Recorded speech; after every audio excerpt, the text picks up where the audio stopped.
Hey, Anthony here from the Best in the West. Today we're in Huntington Beach, California. We're taking out a big driveway. It's about 31 yards, maybe a little bit more. Here's me and the boys taking the ramps down. I brought the case.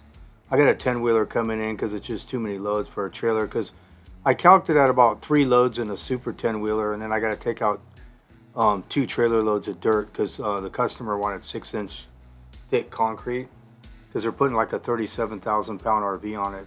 So the whole grid has to be 6 inches. So here I am. Here's the head cam. I wore the head cam a lot in this video. A lot of people wanted to see it, the way I break from inside the cab. So there's a lot, this video's for you. There's a lot of head cam footage. That's a case 420 with a 550 pound hammer. That's basically what I use whenever I need to do anything semi-substantial. It's only like 30-something yards, like I was saying. We'll go over pricing, we'll go over equipment on this video. Next video will be a must watch. I'm pouring it and I grade it out. So you'll see how I grade and the way I do things. I show the whole technique, basically how I come into stuff when it's locked in this video and the way I go about it. And if you're operating or you got a skid steer, you'll learn a lot of stuff off this video, the way I do it. So I got the 10-wheeler. I told him come a half hour behind when I got there. I was a little late because I got to open it up. We got Kristen greasing it up. That's a Milwaukee. That's a battery-powered grease gun. It's pretty nice. It's got a lot of power. You can hear it blowing the air out of the Zerks. I always had hard times with those hand ones and ended up getting more grease on me than in the Bobcat, so I just couldn't take it anymore. And then I saw this, and I was pretty happy with it. I heard the DeWalt one's pretty good too. I've never owned one. I've only had this one. It's really easy to change out.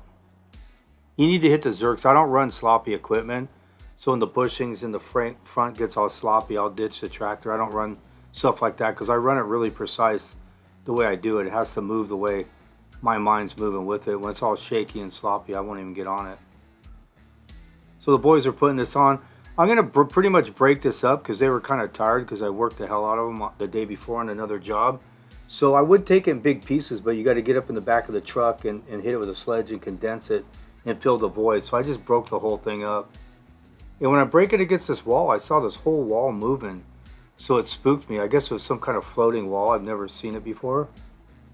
So when I was hammering on this closer to the wall, I saw that thing moving, but it floats back and forth, I guess. I don't know. I heard they're illegal now. You can't even put them up, but I never really noticed one.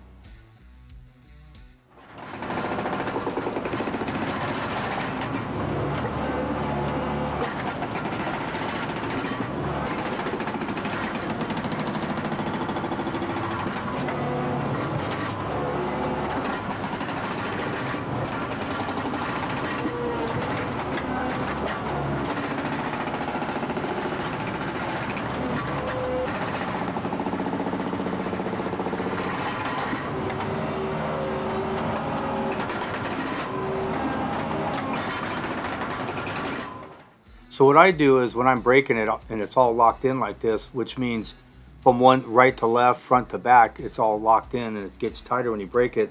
I'll go to a corner and I'll open up the corner and I'll relieve all the pressure. As far as I broke back from the corner, I'll break it straight now and I'll fling it all, angle it all towards the middle. And when I load it, I go straight up the middle, and then the next time I go a foot off to the right, off the wall, then I come back a foot off to the left of the house. And you can get all this by yourself, no problem. I angle it and I'll pick bigger pieces and I push it all in the middle as I'm going. So there's barely any hand loading along the perimeter. You'll see as I go. And you just pick them up, drop it, and break it. Like I said, I'm going to break it in smaller pieces and just load it out that way. Because the way the truck is gone and coming back, the round trip time, I don't need to wait and take it in big pieces and then put them in the back and work them harder. I'll leave the concrete about 3-4 feet off that wall. And I'll load it all, and then I'll come in and I'll pick that with the breaker and angle it into the middle, all the way down the wall and the house. So nothing's on the sides, because you'll bump something or something will fall into something and hit something. I just use the breaker and I go forward and I lift up and I throw it to the left or the right into the middle, whichever side I'm on.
If you notice, I left pieces along the wall because after I load all this, I'll come back and get them. See how I just fling it out in a big piece and I break it out in the middle. So it's all into the middle, and I don't plow into it real hard when I'm loading it because it'll keep spreading it out and falling back to the left and right. And sometimes when you go into it, it'll push into the house and hit the stucco or knock down a wall. But the way I do it's so smooth that it's just, you could do this by yourself, but I just wanted to work the boys today. They wanted to come out. I heard them earlier at the end of the day saying how easy it was because of the way I do it.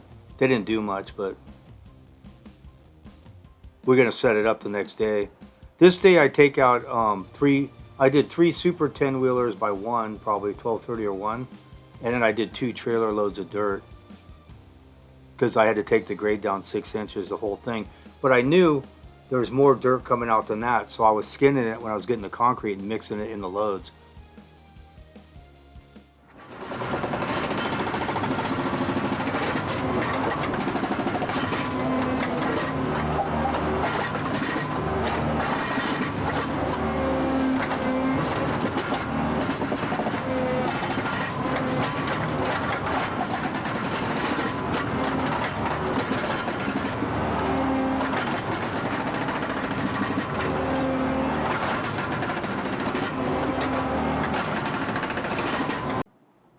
And we got this gas line right there to the right, so I just snuck the breaker in there and barely punched it without lifting up on the tires, and then they hand loaded and threw it out with a pick.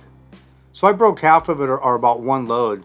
I break out a load because he's going to be pulling up any minute, and when I load it, it's exactly 1 load. And then I break when he leaves. You'll see right here when I load it out. I figured that was exactly 1 load, and that's exactly what it was. And I'll break all this hallway out that's locked in.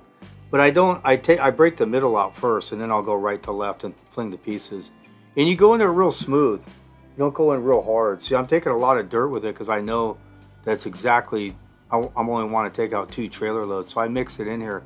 But the way I do it, I put most of it in the middle, and you can't see it in the load. And then when he dumps it, the way it dumps, you can't see it. It's hidden in the middle and the bottom too. So I'm going to scrape some dirt as I go. But I'm going to get a load out to see what the grade looks like, and then I'll mix it in the next 2 loads because I know it's going to be 3 loads. I'm taking the whole front out and I'm widening the driveway way over about 10 feet in the grass. So I take out 2 full trailer loads. When you watch the next video after this one, the pour, you'll see it. I show the grading and taking the dirt out. But just leave a piece of 2 or 3 feet off the wall, load it out. And then you can come back and angle that in the middle. Pick it up with a bucket or use the breaker, whatever you want.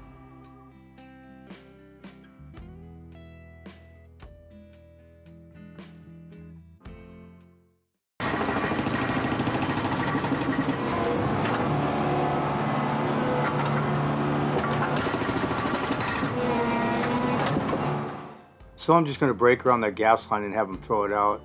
I'm just continually to hammer on this. We can go over pricing. This was 2,500 square feet at $14 a square foot. That's for 6 inches.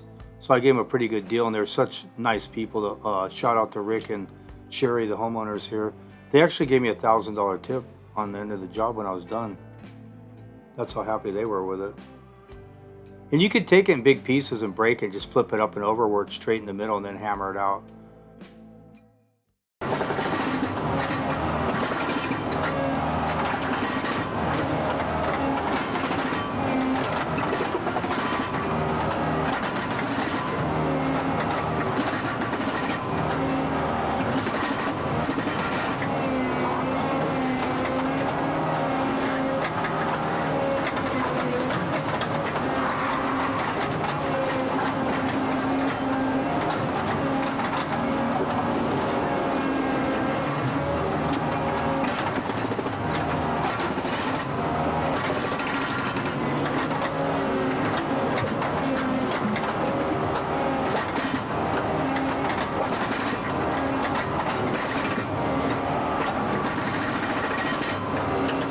So if you go about this right, breaking it in the way you do it, you don't really have to load. They might have hand loaded 1 bucket off this whole job, and that was around the gas line and just areas I didn't want to go. Normally I will, because normally I do them by myself, jobs like this. I used to do them by myself all the time. So you can do these no problem. It's all just how you go about it. and you don't want to break the bricks. So there's a 2-inch gap under those bricks. So I got to push with the breaker and then go to the right and wiggle it out from under and put it in the middle. But I'll get all this stuff in the middle. See, I put a zipper about 2 feet. See those holes I put in it away from it? So it won't break into that when I lift up. Or if I do anything, it'll break right where I put the holes. You'll see coming up here. And then I come back. And I never turn in the grade either. I go straight in, straight out when I load it. And I just back straight to the truck and dump it. I rarely spin, and I rarely spin in the grade. That's how methodical I think it out when I do it. See where I put the holes and I lift up on it? I don't even have to worry about lifting those bricks off and peeling them off the house. You'll see right here. And I'll leave that piece to the wall to the left of the screen. I'll get that after I load this out because it's over 2 loads, so I'm not worried about it. And you'll see when I load it, I go straight in, straight out. I just back up to the truck and then I go head straight back in. And then when I'm taking the front out, I'll back in and come pick it up and come straight out, and I use the concrete as a ramp. You don't need a saw, you don't need a beak, you don't need friggin' plywood.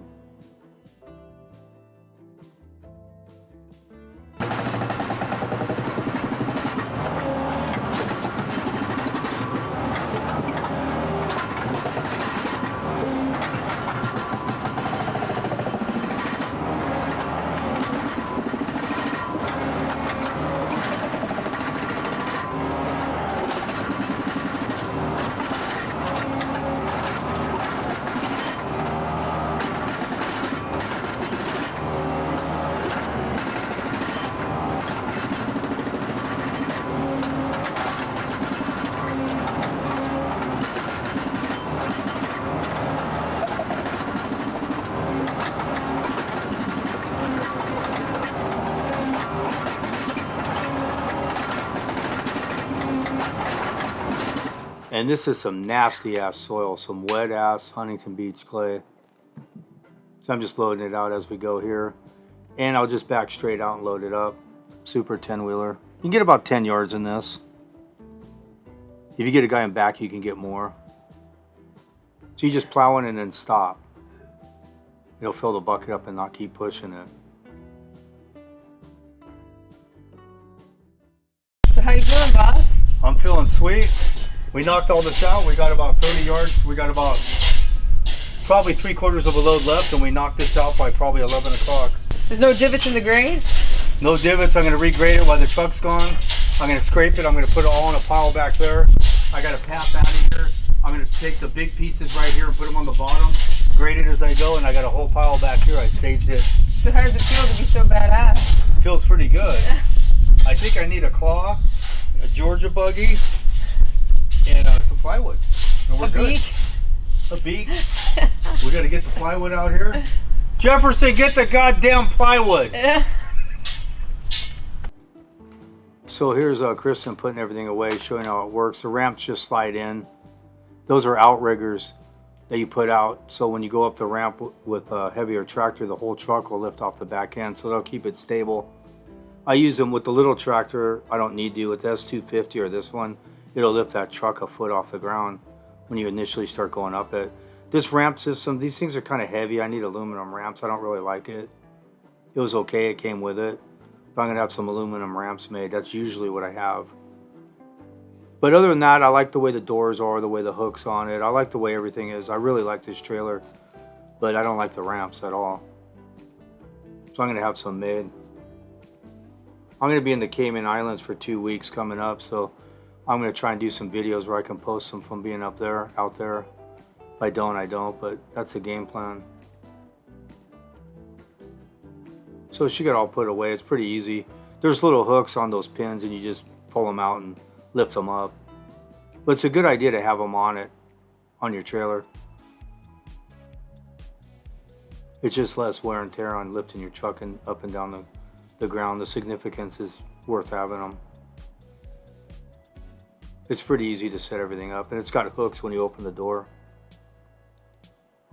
Pretty nice trailer. You can get a good little load in that thing too. It's 7x14. To get to the material.